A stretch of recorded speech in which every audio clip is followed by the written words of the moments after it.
Hey everyone, it's Ryan with AGJ coming to you this week with another tech tip. This week we're talking all about the perfect meeting. Well, if you're like us, at least up to a few years ago, you are probably thinking that the perfect meeting is just a meeting that you don't have to go to. But now let's be serious. There are reasons for meetings. The problem is, like us, like we used to be, you may not be getting much out of your meetings. If you're anything like we used to be, then you may be meeting but just simply talking about the problems, talking about the issues in the business, kind of having these circular conversations that never really seem to resolve problems. And for that reason, it's a bore, it's a hassle, it's a waste of time. In fact, this is such a big issue, not just at AGJ, but with companies around the world, that several great authors have written books on the subject. In fact, one of our favorite, Patrick Lencioni, has written a book called Death by Meeting, that addresses this perfectly. And again, the problem is people are just having these meetings where they complain and talk about problems, but they don't resolve them. So they're not productive. They're a waste of time. So again, some great authors like Vern Harnish and Patrick Lencioni have described in some detail a perfect meeting or a perfect meeting rhythm, talking about meeting regularly. In fact, what we suggest, and this goes back to our very favorite author, Gino Wickman, his best-selling book, Get a Grip. He kind of takes these best practices from lots of business authors and puts them together into what he calls the level 10 meeting. So we'll talk about that in just a minute. But really, this meeting is about getting things done. It's productive. It's a 90-minute meeting that you hold for each department of your business once a week. You may say, wow, that sounds like a lot of meeting time. But remember, this is 90 productive minutes where you're getting things accomplished. We here at AGJ have held almost 200 of these level 10 meetings, and I'll tell you, we have gotten more done than we ever dreamed. We've gotten more done in the last couple of years than we have in the decade before that. So we're big fans of this. Let's go ahead and dive right into the agenda. So again, this is the level 10 meeting agenda as designed by Gino Wickman. And of course, customize it for your business. As you'll see, we actually added this prayer section right off the bat. So we start our meetings with a prayer, and then we jump right into segueing into good news. So everybody around the room just takes a quick minute to give good news personal and good news business. This just kind of gives you a chance to break the ice. I know sometimes in meetings you'll have a whole meeting where someone doesn't have any input. So this kind of gets everybody talking right off the bat. You can kind of use this too to gauge how, are people having a good day or people having a bad day just by how they interact during this first few minutes. So if you're facilitating the meeting, if you're leading it, gives you a chance to get everybody talking and on to the next part of the meeting, which is a scorecard review. So we want to take 5 minutes to review our scorecard. If you don't have a departmental scorecard, go back, get that book, Get a Grip. Obviously, it's very important to be able to track your metrics. How are you doing? If this is a marketing meeting, you need to know, hey, how many leads did I get since last week? If this is a sales level 10 meeting, you may be asking yourself, how many appointments did I set? Or how many customers did I meet with?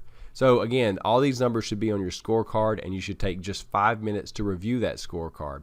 You're not trying to solve problems yet. You're just identifying potential issues. If you do see an issue that comes up, you add it to your list. So we have a list, we have a whiteboard in our office, and on that whiteboard we keep our issues list. So if during the scorecard review we realize there's a problem, we don't try to address it right then. We just add it to our issues list and we keep going. We want to get through this part of the meeting in 5 minutes. The next 5-minute block is called Rock Review. This is really your 90-day goal review.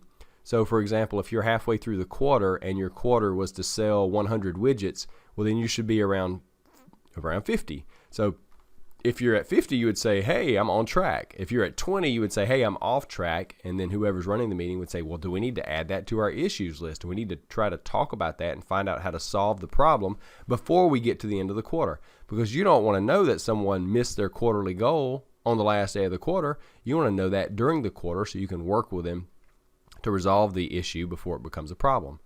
The next 5-minute block is called Customer or Employee Headlines. This is just your chance to, again, go around the room. Is there anybody that has a headline, an update with a new client? Did someone pass a test here in the office? Do we have a new employee? Is someone's birthday? Just a quick minute to go around and list any large customer or employee headlines. And then next is our to-do list. Again, we just want to take 5 minutes. During the meetings, we will be assigning tasks to people coming up here in just a few minutes. So if someone is assigned a task, a to-do, then that means before the next meeting, they need to do that to-do. So during the to-do list, you're just simply looking down the list saying, yes, I did that, I did that, I did that.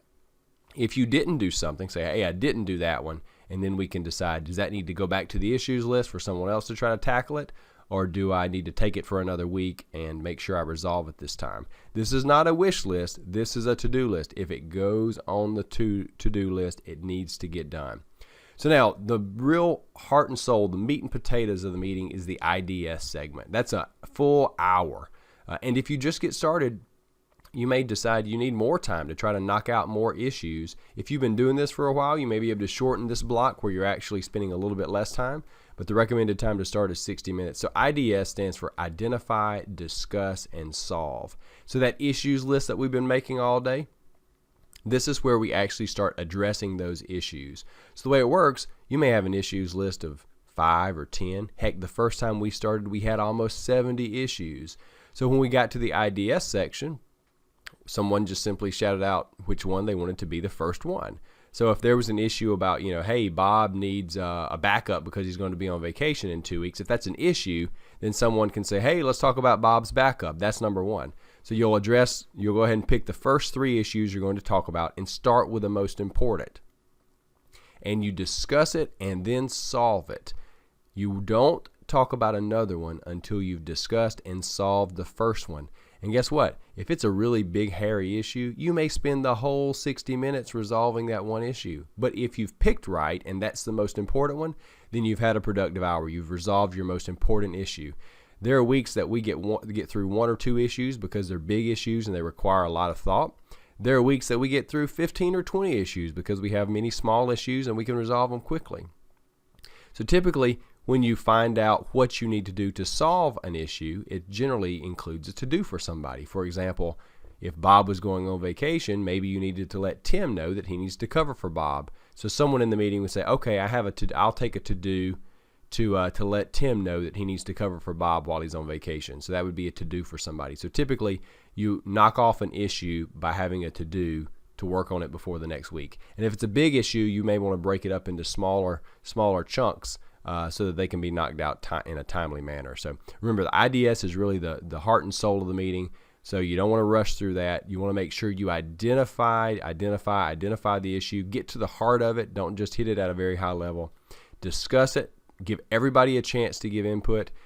Even if you don't agree with a person, give them a chance to talk, because you're much more likely to have buy-in and a consensus from your group if everybody feels like they've been heard.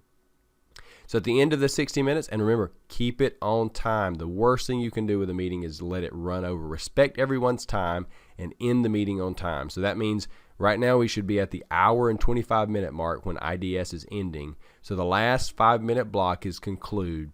This is where whoever's the secretary, whoever's keeping the notes, recaps everyone's to-do list. You listen to cascading messages. Those are any messages that need to be relayed to other people in the office that weren't in the meeting. And then finally, you go around the room and you rate the meeting 1 to 10. This is where we get the name Level 10 meeting. You want the meeting to be rated a 10. In our office, if it's rated below a 7, we make the person say why. Is it below a 7 because we went too long? Is it a below a 7 because you don't feel like we really got to the heart of an issue? So if you're leading the meeting, you can take these ratings to kind of help you improve future meetings. You can use them as kind of a milestone to see how you're doing. When we started, we were consistently getting ratings in the 4s. Now after doing it, for example, we had a meeting this morning and our average rating was a 9.4. So that is very good. You can see the improvement now. So big plus, we are getting more done with level 10 meetings and our level 10 meeting agendas than we ever were before. So if you haven't read the book Get a Grip, or you haven't tried level 10 meetings for your office or your departments, I strongly recommend it. And hopefully you'll get to love meetings as much as we have. So see you next time.